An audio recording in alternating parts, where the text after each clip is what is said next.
The Mora Companion is one of the more highly regarded knives for bushcrafters. It's affordable, which is always nice, but it's also a very good knife. It's lightweight, made in Sweden, steel is good enough, either in stainless steel or carbon, and you have the Scandi grind, which is always appreciated for how well it cuts carved wood. Folks, it's Fernando doing our video for the Mora Survivalist, and today we're going to be taking a look at the Mora Bushcraft Black, which does everything the Companion does, only better, okay? And that is pretty impressive on its own.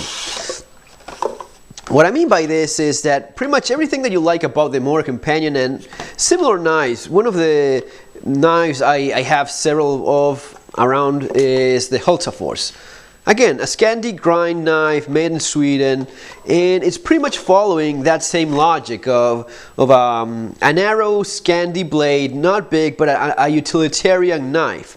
Now, with the Mora Bushcraft Black, you have all that, but it's simply better. And what I mean by this is, take for example, the sheath. Already you have more options than you would traditionally have with your Mora or your Hultafors or similar low budget knives. You have a couple different choices so as to adapt it to whatever belt you're using and whichever one of these fits your needs best. Then you have the blade itself, which is very similar to your traditional Mora Companion, only again better, more of it. It is a thicker blade. If you compare these two, you clearly see that this one, the Bushcraft Black, it's thicker. It's 3.2 millimeters. It's about 125 inch thickness. That is, it's quite thick and will take quite a bit of use. Then you have the length itself. It's 4.3 inches in length. Put these two side by sides like so. And there you see you have more of it. It's carbon steel, similar to 1095, heat treated to about 58 Rockwell hardness. And it's covered with DLC coating, diamond-like coating, which prevents it from rusting. Now, one of the criticisms I make of many of these coatings that you find is that it's quite textured, and that gives quite a bit of traction when you're cutting through material. You definitely don't want that sort of thing happening. You want something that is smooth and slides through whatever it is you're cutting. They achieve that with this type of finish. The edge is your typical Scandi grind with a micro secondary bevel, barely there in the edge. And that makes sense for one reason mostly. Usually when you have secondary bevels in this type of knife, for example in the Hultafors Heavy Duty, you have it more noticeable, and the objective here is to have a steeper angle so as to take more abuse. Makes a lot of sense for a heavy duty knife. Now in this case, it is so subtle because of one main reason, which is protecting this finish, and that makes a ton of sense. For a very small difference, it's gonna be easier to sharpen because you don't have to work on the entire surface of your traditional Scandi grind. If you're sharpening a Scandi grind knife like this one, you have to work on the entire flat surface of that bevel. It's take a lot more work to remove all that material. When it's a micro secondary bevel, it's much easier to sharpen. It's just working on that edge like you typically do on most knives. But besides that, you're protecting all this finish that is keeping your blade from rusting. If not, you would have something similar to this going on.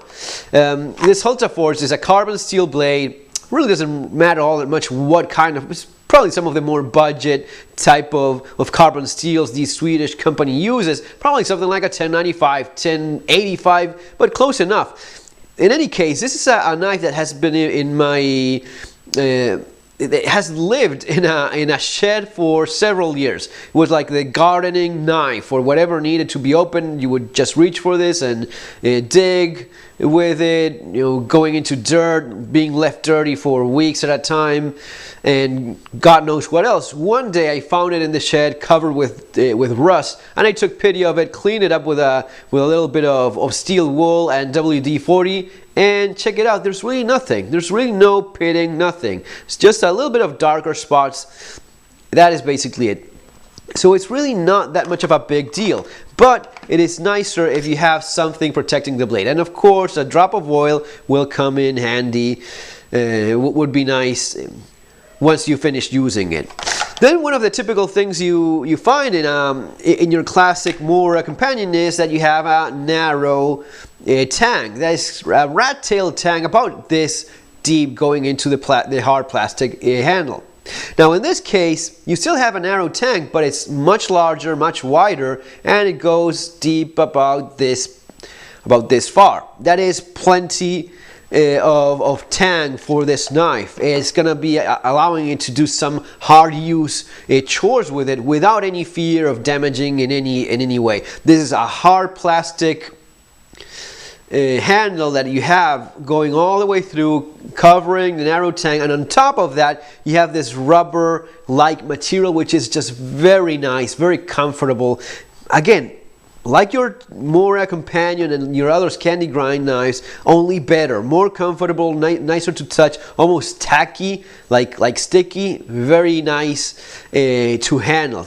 It's probably not rubber, it's probably like some kind of silicone material, but it just works beautifully. And at least in my hand, handles are very personal, because you know we all have different size of hands. Even the shape of your hand and how long your fingers are, how your hand closes around. But this, I say that for my medium to large hands, it just fits beautifully nice.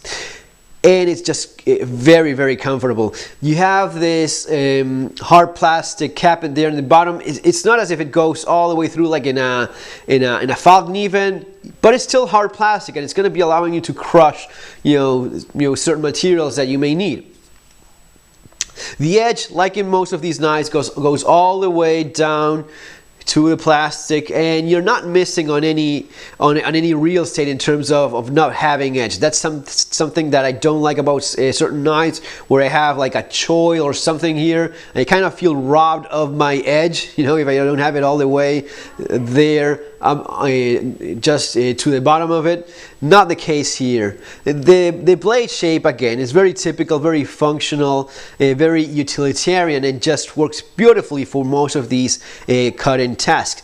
The weight, well, it's not going to be as light as your companion, definitely. It's just a little bit more. It's 5.7 ounces, which is really not that big a deal. 245 grams of weight. Yeah, no problem there whatsoever.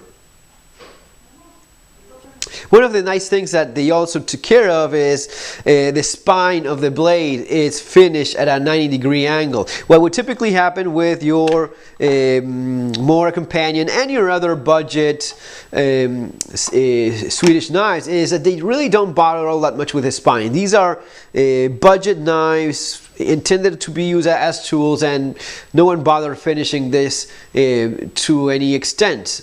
Now, I'm able to throw sparks with the spine of this Mora and most of my other knives. It just doesn't do it nearly as well as if you took a little bit of time of your own and finished this with a more steep 90-degree angle. In this case, yes, as I was saying before, it's the same but just better. It is clearly finished at a very sharp 90-degree angle, and it just throws sparks beautifully nice. One of the things I noticed when I first got this out of the box, which is just right now, is that it wouldn't cut paper very well. I would just do this, and as you see still, it's really not doing all that well there.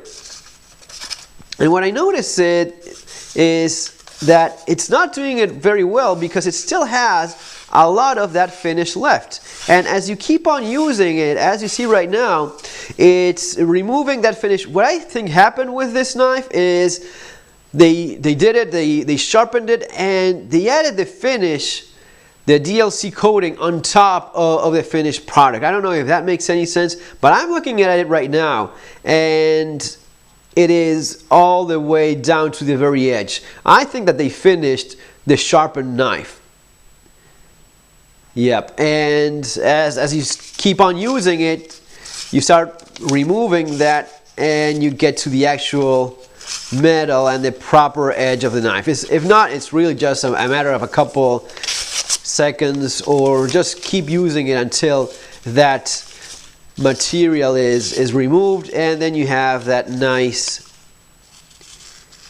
edge that just shaves effortlessly. So guys, just a very solid choice for anyone that, if you like the Mora, if you like this kind of knives, which I definitely do, this would be like the higher end version of it, the nicer version of the Mora that you know and love. Guys, it's gonna be all for now. Remember to subscribe to the channel. I leave the link in Amazon for this knife. It's from the affiliate program, and I got a small cut from that, which helps with the channel, which is greatly appreciated. That's gonna be all. Enjoy your weekend. See you on our next video.